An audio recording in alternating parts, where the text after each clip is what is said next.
Hey, welcome back to the Oz Shift podcast. As always, I'm your host, Anthony Trucks. And today we have on the show Jasmine Starr. Now, Jasmine is someone with an amazing heart and an amazing story. And in today's episode, we took the time to unpack her journey. The cool thing is that she has gone through this navigation of being a person that grew up in the east side of LA, not much going for her, to building a multi-seven-figure business, serving other individuals. She's a software company CEO, like she's a mom, like all these cool things. And in this conversation, we unpack a lot.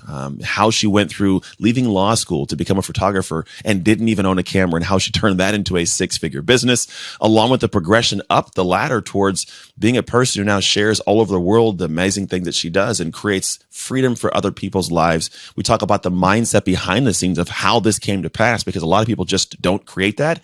And she talks about how she creates that for her life. So if you're a person who's wanting to create something more, today's an episode to tune into. And then also, as always, we talk about the brain and how this bad boy works, because talking about mindset today in your life and who you are.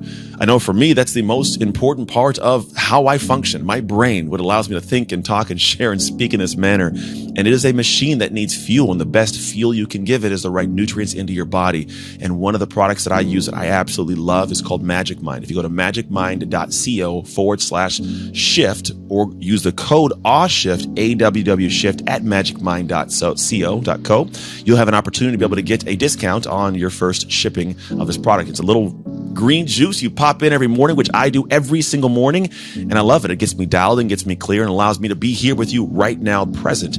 And this is something that I happened across personally on my own almost a year ago now. And I can attest that my ability to function and be able to stay dialed all day long and even be present with my kids after work, I attest to the ability to be able to have access to this product. So make sure you head over there, magicmind.co/shift or AWSHIFT as the code.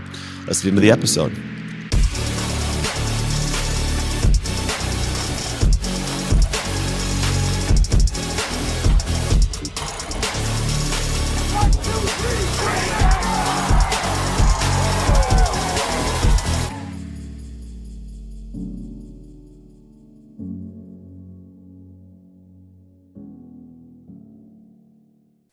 Hey, welcome back. We're going to dive right into this because obviously you heard who she is in the intro. And I'm excited for this person to unpack their head, their heart, because this person is someone I've watched in their world of growth over the last few years. We were introduced in some cool areas, which obviously you know about. So I'm going to hop right in. Jasmine Starr, how are you? I am doing very well. I'm happy to be here, and I'm ready to serve. I love it. I love it. I'm ready to ask you questions, and so we can take that big heart of yours and open up to the world. So I always start the podcast with one question. You could take it wherever you'd like to take it. You could be humble. You could be braggadocious. Totally up to you. But here's the question. I'm walking around town. I sit down in this coffee shop. There's a beautiful woman sitting next to me. It's you. I don't know you yet. And for some reason, you decide to start talking to me. Why should I listen to you? I have the unique ability to hear the story end of the story. That might be in 300 some episodes, the most precise and quick answer to that question ever. Dang it, you're good. I'm already like, oh, okay, she's dope. I like that. So unpack that, because when I hear that, I get what you're saying, right? There's certain people, when you've been in enough conversations, you can see when like their eyes are telling you something different from the mouth, right? So where did that come from, I guess? Probably, wow, we're starting here. I love this. So I actually didn't realize that this was a source of power for me until adulthood, until entrepreneurship. But what I realized growing up is I am a brown girl, daughter of an immigrant. I grew up obese as a child. I'm an introvert. Really? I was reading like War and Peace when I was 11. And so I wasn't like the kid that someone's like, wow, that kid's spectacular. But what it really did teach me was the perks of being a wallflower is that you begin to understand and watch. I believe that I'm a professional people watcher, so much so that people's mannerisms, the specific words that they use to speak, the way that they shape their story and the frame in which they use, like I could within probably 5 to 7 minutes dial in, drill down on who this person is, what drives them, what do they want. And so then the questions that I ask, quite honestly, I'm not special. I just hold a mirror up to what somebody actually wants and can't find the right words. And so then they just feel very seen and known and understood in that moment. Yeah, and almost like I feel like it could be creepy too, right? Totally. Absolutely. Yeah. I've done that. My wife doesn't like when I do this because I'll do it with people I just met, and they'll be going through something. You can tell from the way they're carrying. I'll pull them to the side like, "Hey, you all right?" And like, what Why would you ask that? As soon as they ask that, why would you ask that? I go, I don't know, man, I'm feeling something. And then you get in these conversations. So I think that's kind of what you're talking about is sometimes there's just things going on. And once you're watching people, as I grew up in foster care and most of my time was spent analyzing, are these people going to hurt me? And so that system never turned off. I just use it differently, I guess, now. But that's powerful. So when you find yourself doing that and you kind of going through the process and it helps people, I know that you have this different stuff you do. How did you get in the realm of this now, right? Because that was something you developed as a kid. You kind of use, I don't want to go too far forward, but how did that create the human you are now? Well, oftentimes, so many of us navigate life without ever being ourselves or actually having the permission to be ourselves, because we've been conditioned to think that we have to act and behave and walk in the world in a certain way, because the thing that we don't want on like a very primal level is not to be excluded from the tribe. And so what we do is we try to act the most like other people so that we go unnoticed. And I think to myself, what a shame. What a shame to walk through life wanting to blend in for fear of being cast out, when the very thing that keeps you belonging in a tribe is the value that you bring. And the value that you bring is your insights and your experiences and your stories. And oftentimes the most disarming thing, the way that I can quickly get to talking to somebody about the truth of who they are, is to repeat back a word that they used or mirror a body language. So I'll never forget having a conversation with a gentleman, and he had said, well, if I were to act like an ogre and do that, then suppose that would be then the case. And I paused and I repeated, is there a reason why you use the word ogre? And everything shifted. Is that oftentimes we just use words without actually realizing there was a reason why I used that word or framed that situation, because it helps me, it changes the scope of the world. And if we understand the scope of the world in which they're living, and you pull somebody back from it, it begins to force them to question their own beliefs. And then all of a sudden you get into a real conversation right after that. I fully agree, because you catch them off guard because they don't usually have those humans you're into, like that 1 in 10,000 person, right? Like they happen across life, and all of a sudden there's that one that makes them go, oh, like it's a unique experience that there's a lot of people that remember you that you don't even remember, if that makes sense. Like just over time you've met them, not a bad way, but that's cool. And so you get this thing happen as a kid, you develop this thing, but I'm assuming, being a wallflower, it wasn't something you automatically started just walking the world one day and switched up and go, I'm gonna start asking you questions about the words that you speak, right? What was the transition of going from being a quiet person that just noticed these things to slowly actually being more outgoing and speaking in terms of like sharing, talking, maybe we'll call it, I don't know, catching people in these conversations? Because I know for me, if I'm a quiet person when I didn't want to talk. I didn't want to share. I don't want to get in abrasive conversations. So I wouldn't actually talk to you. So how did you get out of that bubble? You know, Anthony, I don't even think I got out of it. I think I'm still in it. So Really? I find myself, totally. The TikTok queen. I watch your TikTok and I go, I would never do that. She's dope at it, but I can't see myself doing it. And the crazy thing is, so there's two distinctions, right? There's the girl from the hood who will do whatever it takes to get where you want to go. And then there's the human that realizes that there's purpose and power in being 100% who you are. Like, I would never wake up in the morning and be like, I am so happy to do a TikTok today. I am so happy to dance and transition and point. Like, that's not me.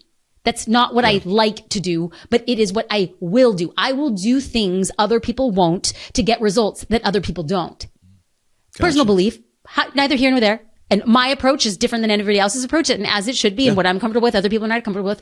But for all intents and purposes, I would go to an event, even if I was like a keynote speaker, and I am not the person to go up to anybody. I am never the center of the room. What I find myself is, I've always learned that I will get more being genuinely interested in 2 other people than trying to get 2,000 people interested in me. And it is the people who I talk to on the periphery that are never the ones who are the most captivating, but those who are the most powerful.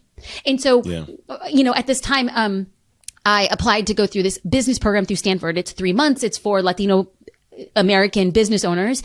And I realized that even in a room of highly qualified, amazing entrepreneurs, I am 100% a wallflower. I don't know how to network.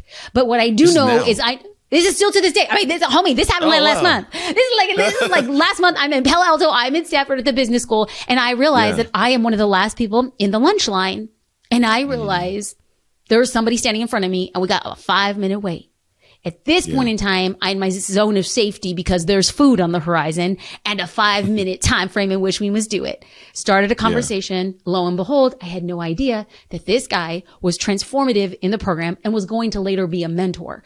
That stuff happens when you are not the center of the attention and trying to get other people interested in what it is you do. And that still remains the case today. I like that. Yeah, no, I get that. I find myself, I almost feel like it was a thing for me. And I did in the NFL when I played, is I would get to a space. I need to understand the space before I understand how to enter it. Ooh. So like the processing of the people would, how, because we're all different. And like, you don't want to be a guy that's like too much. It's like, cast that guy out, or he's too quiet. Cast that guy out. Because if you're too quiet, they don't want to, it's like scary. What's that guy thinking? Suspicious. It's like the double dutch of life. Like, let me see how the rope's going, But I know that this is something I'm listening and going, man, I know there's a lot of people in the same boat, right? They have skills, they have the information, they can do some of the same things, but they've maybe their entire life never done the thing. Like you said, I will do this. Where did the I will come from? Was that something like a moment in time? Because I always look for these awe shift moments, like that's where it happened. Was there something as a kid or teenage years or what that got you to go like, I am now going to will myself to do what needs to be done? For me, it wasn't a transformative moment. I did not have the scales come from my eyes. I didn't find this deep sense of self-love and purpose. The sky it was like opened up in a purple The sky rainbow. opened. That's right. Like a little unicorn came down, the cat mixing on a DJ, spinning the ones and twos, zero. It was just a muscle that I realized of the people who had the thing I wanted and the power in which they possessed. I noticed that they would do certain things to get where they were. And I thought to myself, am I capable of doing maybe not that? Am I capable of doing a little of what they have done? And the answer to anyone asking that question is if you're asking the question, you have the ability. It's just whether or not you'd have the courage to deploy against the very thing you desire. For me, it wasn't overnight. I just realized that every time I exerted a bit of effort, I fell on my face, swallowed my pride, and then continued trying again. I just realized that one of the mantras that has carried me through life is I can't lose if I don't quit. So you just have to have a thick enough stomach not to quit. And so what people see now is, oh, wow, she's built this business, or there's a following on social media, or there's a podcast or whatever. And I think to myself, that's on the back of so many embarrassing, flagrant failures. Yeah. And then just realizing, being like, owning it. I have always believed, like very much like Eminem, what is it? The 8 Mile? Eight miles. You see, okay. And where it's like, what are the reasons why the battles were so effective was because he was calling himself out before somebody else had the ability to. And I just think to myself, you own it on the front end, and you get people who wildly love the fact that you are that honest. And then you get people who absolutely hate the fact that you're that honest. And to both of those, I say, welcome. Both of these are needed. Yeah, 100%. There's a clip that went out of me in a podcast yesterday, and it's one where the host grabbed a snippet, like a little snippet of, I'm like, that's the one. In my head, I'm like, hope they don't put that like prominent. They did. And so I get people that are like, they're angry. And then some people are like, I love it. And I realize this, I've been saying it for a long time. I can now use it as an example of, if you are not transparent enough for people to dislike you, you'll never be transparent enough for people to love you. Ooh. Like they've got to know who you are, and that's how you clarify who you are. If you don't go transparent, both those people don't know who you are. It's gray, but you got to cut some out to create that space for the ones that love you. So I get that. Now you obviously do a lot of amazing things. Can you take us to the journey of building up to where you are now? Because at some point you were a beginner. I want to uncover that moment, right? Because those who are sitting back going, I want to live this cool life. I want to be free. Like you have freedom. You're a wife. You're a mom. You live this cool life. It's out there, right? I look at your life and go, I like how she's living her life. Go you. I like joyous humans. But I know that wasn't an immediate thing, right? You had to build into that. So can you walk us through like where you entered in and what the climb was like? Absolutely. And then I'm going to ask a favor of you. I feel like in the last 15 years, life has changed so much. So I'm only here to be of service to listeners. So what I'll do is I'll give you a nutshell version of what has happened in my life. And then we could start tapping around what you think is going to be like the biggest lever that we can pull. So it's 2005, 2006. Like I said, I'm daughter of an immigrant, first in my family to go to college. I went and got a full ride scholarship to UCLA Law School. And while I was there, I was sad, stressed, and totally overwhelmed. But I just thought, listen, you got out of the hood, baby. Like this is how you get from the east side of Los Angeles to the west side of Los Angeles. And so I was like, this is just what it is that you do, until my mom had a relapse with brain cancer my first year of law school. And then everything got flipped upside down because she had battled 8 years at this time. The doctor said her time had come. And so in addition to being depressed about being in law school, I fell into a deep, deep depression around life, purpose, God, all of those things. And I, on a whim, quit law school. And I had 3 years to go back to reclaim my scholarship, but I had said I need to take a medical leave because I need to be with my mom. So there I was, 25 years old. I moved back home with my parents, and I don't really know which way is up, but all I know is that I want to marry my high school sweetheart, somebody I'd been dating at this point in time about 9 years, and I wanted my mom to see us get married. We planned a wedding in like 3 months. Doctor said she won't walk. She won't get to where you want this wedding to be. And she did. She walked me down the aisle. She was bald. She had facial palsy. The day was balmy, and we were on a beach in Hawaii, and there was 21 of us. And that was when life distinctly changed, because when I came home, my husband asked, okay, well, what are we going to do about law school? And I was sad, tired, and depressed. And I said, I don't want to go back there. And he asked a singular question that every single time has presented itself in every iteration of my career. He said, if you can do one thing and be happy for the rest of your life, what would it be? And I said, I want to be a photographer. He said, okay, you don't have a camera. And I was like, I know. But if I had one, I feel like we could kind of do this thing. And so Christmas of that year, he went to Best Buy, bought me a very simple camera. And I said, I'm going to try it for a year. And if it doesn't work out, I'll go back to UCLA law school. And within the first year, I'd built a 6-figure revenue stream on the back of photography. Wow. Now, some people say like, oh, golf clap. But I'm like, no. I was terrible. Like I wasn't good. And so people were in a state of disbelief that there was like a girl with no experience, no connections, no funding, no proper photographic education. And here I was doing pretty well for myself on my first year go. What happened thereafter is I started teaching other photographers how to build better businesses. And then slowly thereafter, I started teaching other creatives how to build better businesses. And then I started consulting with medium-sized companies. And at every iteration of this career, I slowly started realizing I have a skill set of breaking down a big idea into small, really actionable steps. So then I started creating digital courses that changed my life, my career, like my financial objectives, then created a membership on the back of continuous education.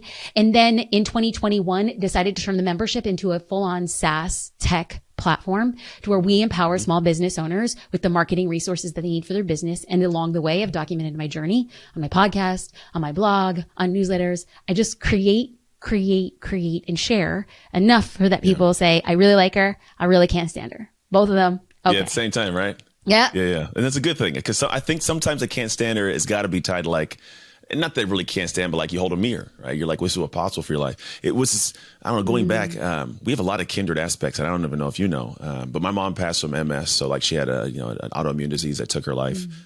My high school sweetheart and I, we were married. We got divorced for 3 years, got remarried. I remember this. Yeah. But which island did you get married on? Out of curiosity. We got married on Oahu, right? On Diamond Head. Okay. And then we honeymooned in Maui. And so for us, when we go back, so we're on the West Coast, we're in Newport Beach. So we fly out from LA. I'm in the San Francisco Bay Area. Yeah. Okay. So now though, it feels like Maui's more our island, because it's like where we honeymooned. It just kind of changes our relationship. So Maui's the island. Where'd you marry? We got married on Kaanapali Beach in Maui. Yeah. It was actually in the same area. Yeah. We live in California. I'm a Pac-12 now guy, but I went to University of Oregon with my wife. So it's crazy. There's some main aspects that are kindred. Now, I want to go back to all the things you just listed, because here I'm going to tell you the truth. I hear that. And the old Anthony, my heart stops at the thought of all the things you talked about doing. In a year, what you created, what some people can't do in 10.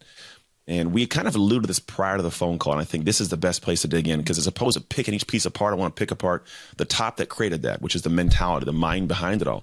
Not many people will go, I'm going to get a camera and start telling people to pay me money, and I'm like a novice at it. So where did this mentality and mindset come from that goes, I am going to actually create something and ask people to pay me because I'm that good? Because a lot of people are phenomenal at stuff, but are so deathly afraid of creating a business that creates freedom from it.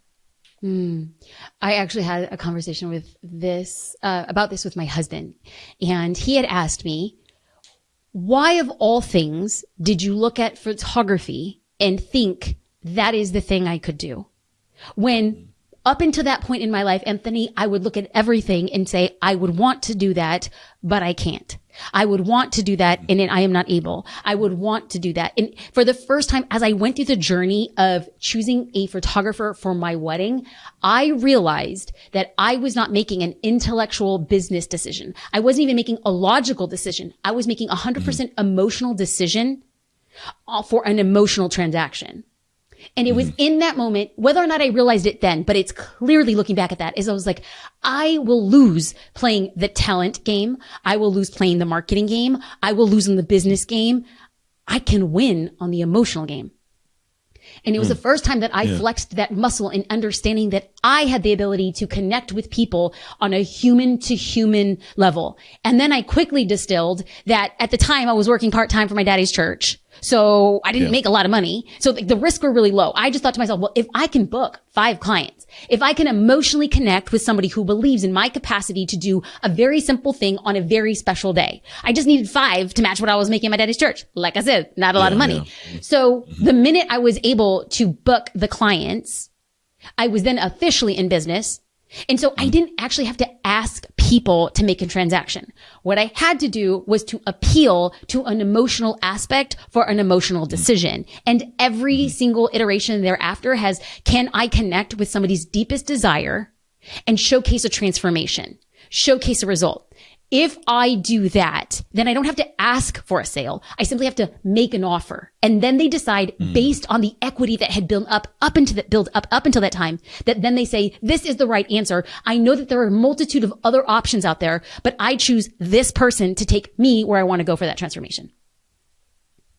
It's big. I mean, it's a very interesting direction to take because most people don't think that deep into it, right? You had to, though, at some point, because I'm sitting there going, did we think about it after or during? And it had to have been during, because in the real time of it, that's the only thing I can imagine would have made you move. Because it wouldn't have been logic, like you said, would have been talent. So it's like, man, that's a crazy thing to unpack and make sense of and move forward. How was it in the first, like, well, say this, 5 wasn't the first 5 is my guess, right?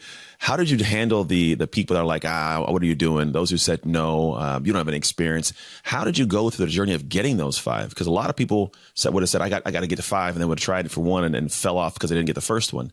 What was that journey like of getting those 5? I love this question because I have to tell you, it was, what is it? Is it idiocy? Is it courage? Is it somewhere in between? So like I said, I was working for my daddy's church. My dad is a pastor in East Los Angeles with a sizable church. And I thought to myself, nepotism at its finest. Let me offer my services for free to people. Who would say no to free? And lo and behold, a lot of people said no, because when you offer something for free, it really isn't free because their time is worth something. And if they don't think their time is worth what it is you want to do, you will always get a no. I always got no's. I think it's at that point in time where somebody would say, yeah, that's not for me. I can't take this. And it isn't until later that I realized that there was a thing that was going on with how I was processing, which is what I strongly tell people to this day. There is 3 reasons why people will stop in business. And number 1 is money. They have a hard time asking for money because they feel like it's a charitable donation, or they feel like somebody's being benevolent because they don't actually believe. That's a choice and a decision. Secondly is denial. People have a hard time saying no, receiving a no, because they don't receive the no as a no to the offer. They receive the no as a no to them as a human. And then lastly, it's belief that even though you really love your product and your service, and you love your business, you actually are not 100% sure that somebody couldn't else get something cheaper, faster, better. And so these 3 things are the negative narrative that we keep in our minds as business owners. And I thought to myself, when I look back at that person, I actually didn't have any of that because number 1, I was offering something that was really, really, really low in cost. So I was like, I'm okay making this offer. Then the denial, it was easy for me to say, to separate the 2. Easy because I'm just like, if you don't like me, no problem. Like I can keep on moving on. And maybe that was just like the grit from being a kid. And I did believe. Not everybody loves Jesus. It's okay. Exactly. So, for me, having the distinction of stupidity, naivety, or whatever the case may be, my only options, Anthony, was make it work or go back to the place where you felt dead on the inside. That's what I chose. Man. That was it. It's funny you ask that because you say that because there's a lot of people that ask me like, well, what was the thing that made you believe in yourself that you can go play football when I was a kid? And I go, nothing. I just knew that if I didn't do anything, I don't get anything more. So that was it. Like I better get going, So there's these 3 things to talk about, right? There's the aspect of asking for money. There's the aspect of denial, right? Judgment and rejection. And then there's the aspect of belief. How could someone who doesn't have we'll call it the innate or developed skills that you have from that, how do they step in that? How does somebody push past and ask for money? How do they push past the no? How do they develop the belief in themselves? So, getting no is it's a muscle. Like I don't want to ever come across and be like, it's easy for people to say no to me. It's not. It's really not. But we hear it enough, it removes the sting. So if you're so worried about people saying no, I always suggest role play with your friends. give an offer and have your friends say no. And then you have to come back and say, but how do we get to a why? You strengthen your skills by being told no. So I was at my very first job. I was a telemarketer for Farmers Insurance. You will never get told no more than a telemarketer for Farmers Insurance. Let me tell you. So all of a sudden, literally day after day, I was in high school. I needed money. If I wanted to do anything, my parents were like, we love you, but you gotta find money to do the things that you want. So 5 days a week, I sat for 3 hours every day after school and I called, and all people said was no. And all of a sudden I just realized, I'm like, I can survive. Like, no doesn't kill you. And so then you just strengthen your skills on how to receive the no. And then when it comes to, asking for a sale, for me, I kind of, there's like nuance. I don't ask for a sale. I make an offer. Okay. And that allows emotional distance to like, how many times a day do we say no? Like, no, I don't want to watch that Netflix. No, I don't want that meal. No, I don't want to go there. But it's not anything against like the show on Netflix, the food, or the location. It's really like, that's not where I'm at right now. So I just simply put a distance between that. And the belief is, I simply state the truth. There is somebody better, cuter, wiser, faster, and cheaper that will sell the very thing that I am offering. I am but one of dozens of options. But the thing that nobody else has is the way that I see the world and the way that I present things. You present that to somebody. If it's in alignment, it's a yes. If it's not in alignment, it's a no. We continue moving forward. It's a good thing. You get to 99 no's before you ever get to a yes. It is. It's how it boils down. I mean, that's seriously what it turns into. And it's to those who can weather the storm. I think all my businesses, exact same way. There's something to this, this thing you're talking through that I really like the viewpoint, we'll call it, on. It's almost like this. It's important, but not so important that it will break me. If this, I'm kind of like feel how you're, because I feel like it's a golden thread behind all of this is like, whether it's asking for money, whether it's the belief in myself, whether it's denial, it's like, it's not who I am. This is just who I am. I'm trying to put this thing out into the world. And I think, like you said, if you can separate yourself from the thing you're doing, it's a humongous relief. And then it's like, I can keep trying without failing because I'm not failing. I'm actually improving. Does that make sense? 100%. You said it much better than I did. I was like, you're like a professional podcaster or something. No, you said it right. The golden thread was separating ourselves from the thing that we do so that we don't have an emotional connection to somebody's denial or lack of belief. Yeah. Yeah. There we go. You said it better than I did. See that works? We just tighten it up even more. and this is a thought process thing. This is a mentality. This is a mindset, right? And I know we talk a lot about mindset. And it's funny. We were just kind of mentioning in programs where this is actually a heavy part of a lot of people's worlds now, because I think there's more. I want to say trickling into the mentality of most people just on surely being on social media, comparison, the market's too big, I can't enter that the brain becomes our biggest problematic tool, becomes our greatest enemy, right? How have you in the, I guess, recent months or years kind of dove in and noticed and looked at the mindset of people or even of yourself and the success that's tied to it? So I read a book a few years ago that had a radical shift in how I did business. And I look back at like what was like some really big tipping points. And it was this particular year that I read this particular book, and it's called Mindset by Dr. Carol Dweck. And in so it's like the most basic is like, there's two types of people: growth mindset, limited mindset. And you're born fixed. Yes, fixed. You're born, but it can change. I read the book and I realized through and through, Anthony, I am not fixed. I oozed fixed. My foundation was fixed. My buildings, my emotions, my structures, fixed. I was the kid who toppled the Monopoly game. I don't play games I don't win. It is first or nothing. What I realized that was the greatest disservice that I can do to myself. And it was at that time where I started realizing you're playing small to win. What if you set out to play games you are unqualified to play, understanding it is highly unlikely that you won't win, but losing at a bigger game is better than winning at the world's smallest one? Everything expanded for me. Everything expanded. And it is still a challenge every single day. And now that I have a daughter, it's crazy. I never thought this. I was like, this Dr. Carol Dweck, I'm not sure if we were born this way. I look at my daughter, Anthony, and this girl is growth mindset. She's teaching me. I often said, God gives you the child to teach you the lessons you need to learn. I was like, oh my God, she's the complete opposite of everything I've ever been raised and how I acted. And I look at her and I'm like, I need to be more like her. And it's just been such a cool experience. How did she get that way though? Because I got these 3 kids. They do some of the same stuff. And I'm always curious of because here's my belief. My belief is the person I become. Like the whole goal is I'm starting my kids way ahead of where I started. I was in that place that you were close, but I pushed. So like they go out and do things that are beyond what I would have ever done at their age. And I'm assuming like it has to be because they saw me do stuff. I don't know, Anthony. So, I don't know if I shared this part of the journey. We adopted our daughter in 2020 and Nice. it was such a powerful experience, and every parent meets their child differently. And I can't explain it to you. I cannot explain it to you. I opened the door. So they brought her to a hotel where we did the placement. We opened the door to the hotel, and the gentleman who brought her, she was in a carrier. And I, till this day, will take it to my grave that when they opened the door, what I felt was a whoosh of power. I can't explain what this thing was. She was an aura. She was a thing. She was this powerful creature. And I feel, Anthony, candidly speaking, I feel like I'm powerful. I do. I feel like I'm powerful. And then I realized I met her. Oh, Anthony, you meet this girl. And every mama is biased. I am biased. But I am telling you, she has this thing about her. And I am so happy that she is of my heart and soul, but she is not of my body, because I would doubt that I have the capacity to create this force of nature. She is a godsend. She is blessed. How she got to us, any other child would have fallen by the wayside. And this girl rose from the ashes. It's beautiful.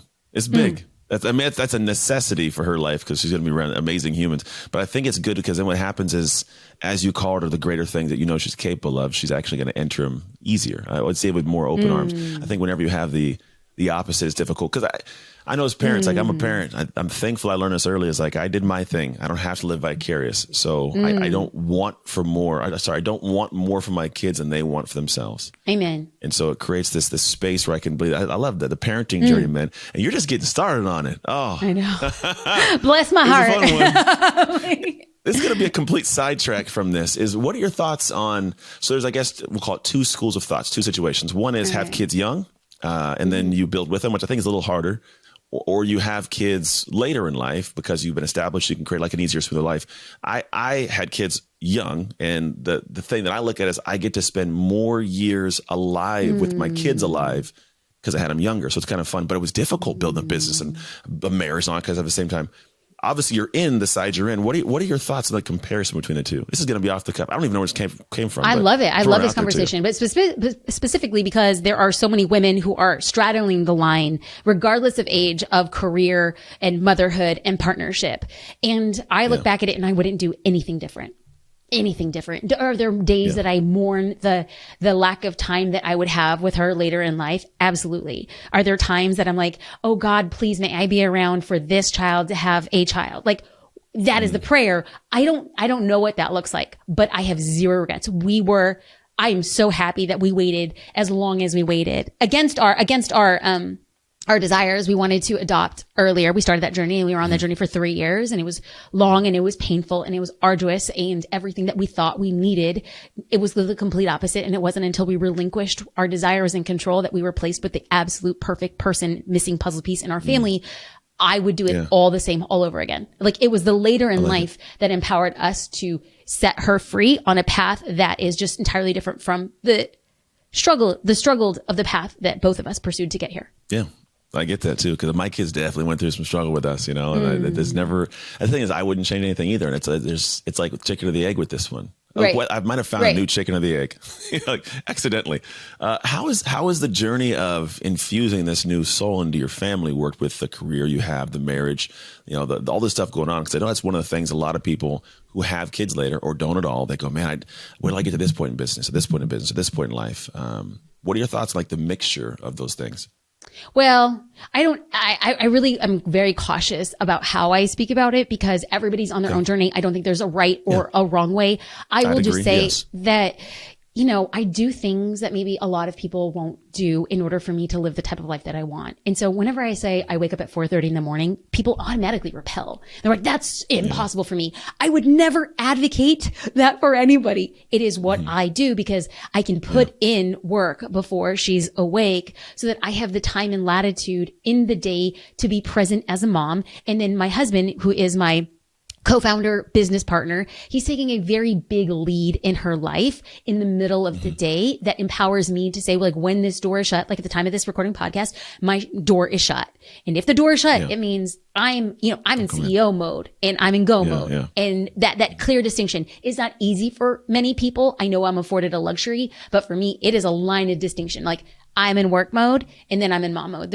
I have a hard time straddling the two if they're mixed. No, I get it. I think for me, I'm kind of the same way. I call it season of dad right now. Like I have my son, one of them's off, and I got two more. I think he's hopefully dialed it in the next 6 years. And then my youngest son, he is God's gift to me because of the crazy kid I was. We'll call it that. And it's fun though. Like it's a journey up and down. We do stuff. Like my morning, it starts at 5:30. Then at 6:30 to 7:10, we do a whole morning routine together. A little hike, gratitude prayer, ice bath for 2 minutes, then a meditation, and he's off for the day. Okay. Yeah, we dial it in, but it's effort and energy, and so I intermix the two in that aspect. But I'm the same. Like doors closed, I need to do this thing, so I can be heavily present when it's time. Now, I wanted to touch on these points because this is an experience of life that I'm sure people who look at you, who are called followers of yours, they go, man, I appreciate her life. I can see myself having part of that.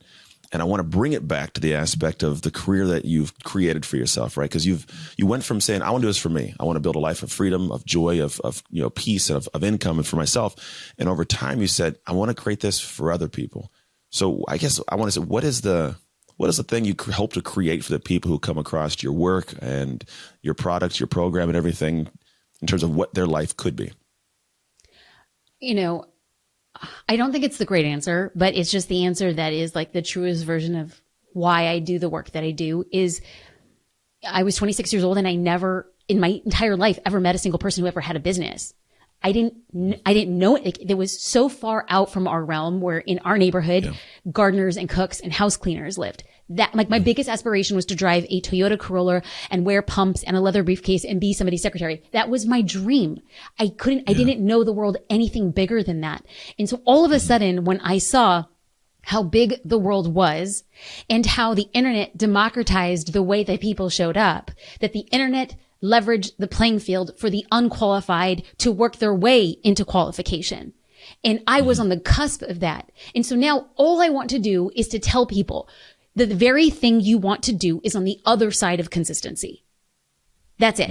The very thing you want to know. Now, it might not be as big as you want, it might not make as much money as you want, but if you are doing this thing full-time, part-time, or side hustle, and it is allowing you a passport to get from one place to another, my God, you are robbing yourself, your family, the universe, the very thing you have been put on this world to do. There is somebody who needs the thing that you are wildly passionate about. I do not care if it's Smurf memorabilia. I don't care if it's fantasy football. I don't care if it's homeschooling mom curriculum. There's somebody who needs the thing that you are here to provide. If you just had the courage to go out, create the way that you connect with people, be consistent, make an offer, remain unattached to whether or not they say yes or no, continuously iterate after you fall on your face again and again and again. And when you reach your level of success, even if that is just, I am going to put my child in private school. I am going to take my family on a Disney cruise. I am going to save up for my child's education. And all of that is coming on tiny little increments. Why would you not do that? And the answer often comes from of what people will do, say, or think.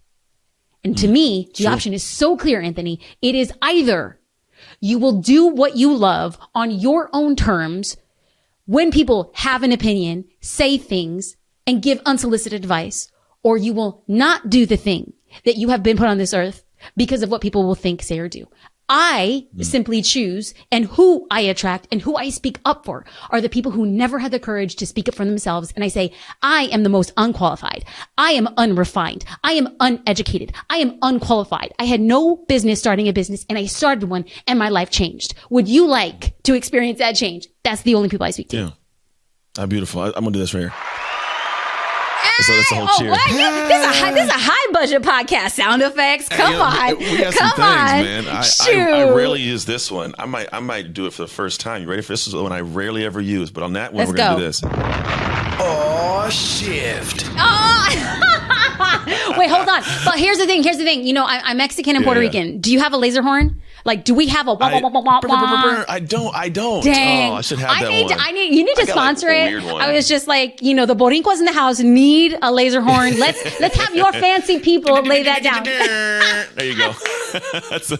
I love that because there's so much to, it's funny if somebody, first off, you guys go back and re-listen to that, because that's the one where you're not just speaking from a space of what you've said 17 times. That was actually pouring straight from the heart. That's the truth. It's this thing when you tap into it, you're reliving as you're talking about it, what your life is, what you went through that. So guys, re-listen to that.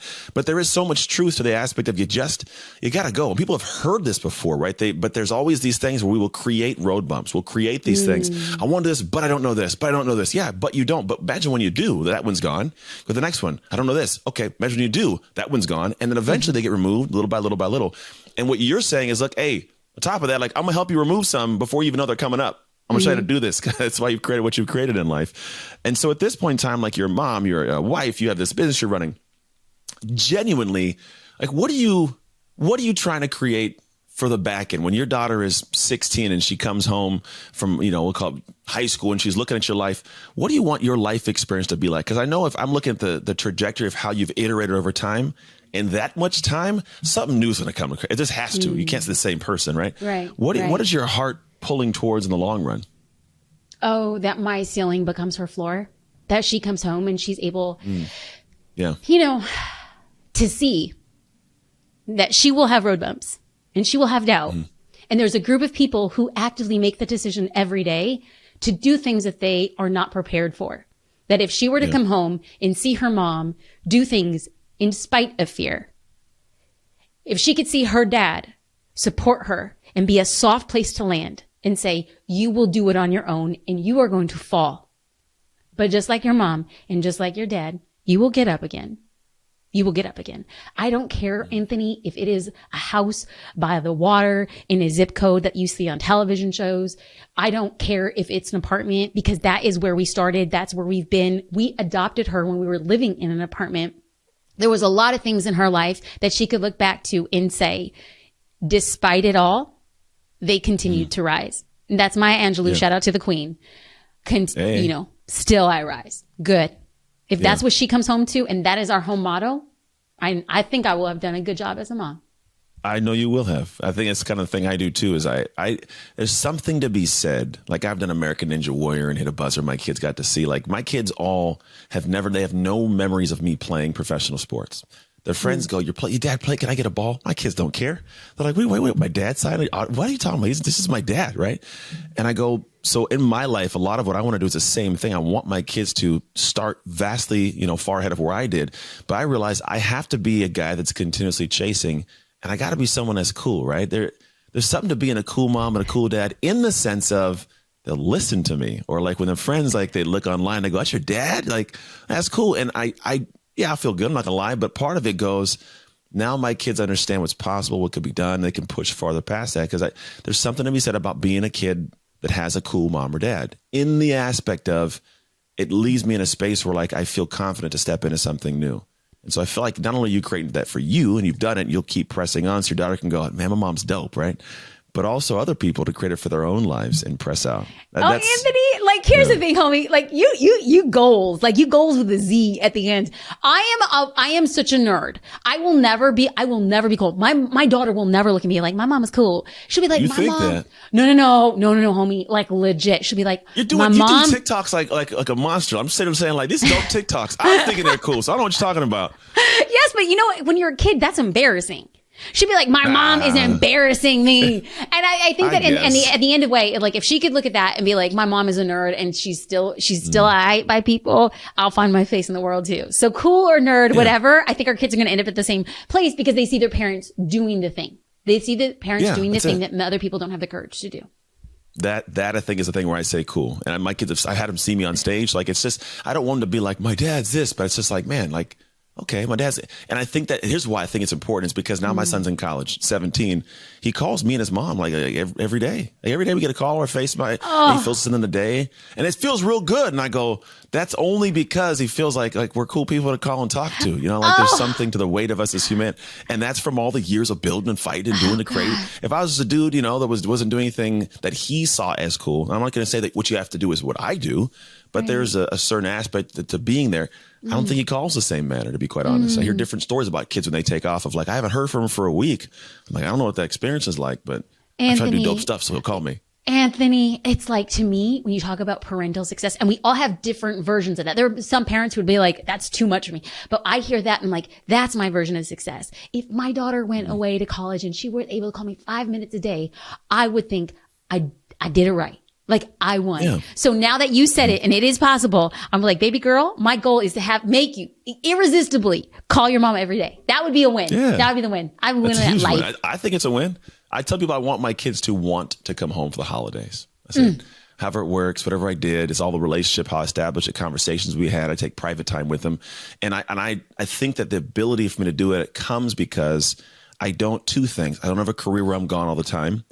And even if I did, I don't have a career that takes my soul from me to where when I come home in a bad mood. Because you could have a 9-to-5 job and do that and still spend amazing time. But if that job drains you, Agree. You don't have anything for the kids, right? Agree. But on top of that, like, I got a double thing. Like, I got this career that gives me so much free time and it fills me up. So I'm always in like good moods. I think it's something people can crave for themselves. Do you know what you're talking about? You don't care if you're going to teach people how to paint snails. Like, go do that.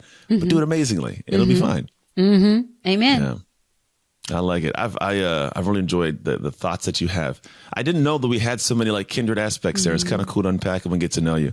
I do have a final two questions. First question is, where can I send people to get in touch, pay attention, follow all the good stuff that you do? Thank you so much. JasmineStar.com and Jasmine Star on all social platforms. Beautiful. 1 R, by the way, people. I put 1 2 R, and yes. I couldn't find her.